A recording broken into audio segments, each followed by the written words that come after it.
Greetings again, dear friends. This is Michael Cassidy, coming to you now with my fourth in my series of interviews, conversations, interactions of Jesus with different people.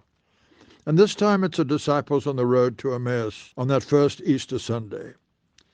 And it's an amazing story told us by historian Luke. At verse 13 of Luke 24, that very day 2 of them were going to a village named Emmaus, about 7 miles from Jerusalem. See that historical concern for detail of Luke. 7 miles from Jerusalem, talking with each other about all the things that had happened. Can you imagine what an earnest conversation full of drama and mystification and wondering? And they were talking and discussing together. As they were doing this, Jesus himself drew near and went with them. That's pretty supernatural. He just suddenly was there. But their eyes were kept from recognizing him. They didn't realize who this was. And he said to them, "What's this conversation which you're holding with each other as you walk?" Quite bold, wouldn't you say? If you were walking through the streets of the village or town where you live, and someone comes up and you're with a friend and just says, "Hey, what are you two talking about?" You'd say, "Hey, that's a little bit of a nerve." But that's what our Lord did. "What are you talking about?" And they stopped and they stood still. It says, and they looked sad. Yeah, they were still very sad because they didn't know for sure that Jesus had risen. And so we find then in that next verse, 18, then one of them named Cleopas, some say he was incidentally a relative of Jesus' stepfather Joseph, so maybe that's why Jesus came to these two, named Cleopas, answered him, "Are you the only visitor to Jerusalem who doesn't know about the things that have happened here in these days?" Oh, and I love what happens now. I think it just shows a wonderful touch of the humor of Jesus. And he's going to answer with a chuckle and a smile and a twinkle in his eye. He's the center of everything. They say, "Don't you know about these things?"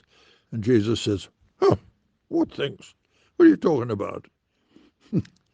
And how startled they must be. They said, about Jesus of Nazareth. By the way, that's what we all have to talk about, eh?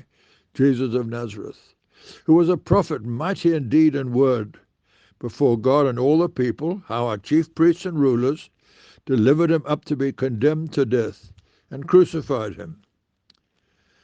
Verse 23, but we had hoped that he was the one who would redeem Israel. It's a very shattering thing, of course, in life to have one's hopes dashed. They had all these hopes built around Jesus, but he was condemned to death and crucified. Their hopes were dashed. We had these hopes. Then they go on, but yes, moreover, some women of our company amazed us. They were at the tomb early in the morning and didn't find his body. And they came back saying that they had seen a vision of angels who said he was alive. Verse 24, some of those who were with us went to the tomb and found it just as the women had said, but him they did not see. Oh, now Jesus gets a little bit quite abrupt here in a way, but he's always concerned that we should believe, we should have faith. And he wants to rebuke them about this. And he said to them, "O foolish men, slow of heart, to believe all that the prophets have spoken." Dear ones, we mustn't be slow of heart to believe what the Old Testament prophets have spoken in the scriptures and what the New Testament writers have written in the New Testament. We have a reliable, inspired, authoritative Bible, and we must believe it. But they say, this is all very mysterious to us. But Jesus now, he rebukes them. And he says, wasn't it necessary that the Christ should suffer these things and enter into his glory?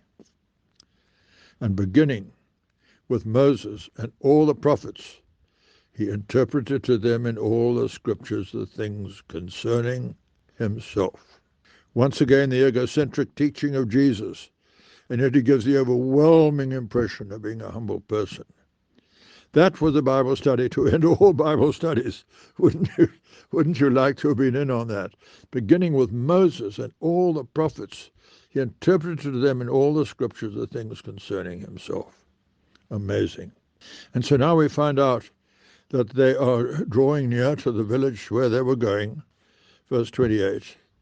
And he appeared to be going on further, but they constrained him, saying, "Stay with us, please." You can imagine, a very natural thing to say, "Stay with us, for it's towards evening and the day is far spent." So he went in to stay with them. And verse 30 says that when he was at table with them, he took bread and blessed and broke it and gave it to them. Here was the first supper, remembering the Last Supper, of when the Lord had instituted the sacrament. But here now they are having it with Jesus himself. And he took the bread, broke it, blessed it, gave it to them. And then it says their eyes were opened and they recognized him. Can you imagine? Imagine the ecstasy. They recognized him. And then he vanished out of their sight. And they said to each other, "Did not our hearts," this is verse 32, "did not our hearts burn within us while he talked to us on the road, while he opened to us the scriptures?"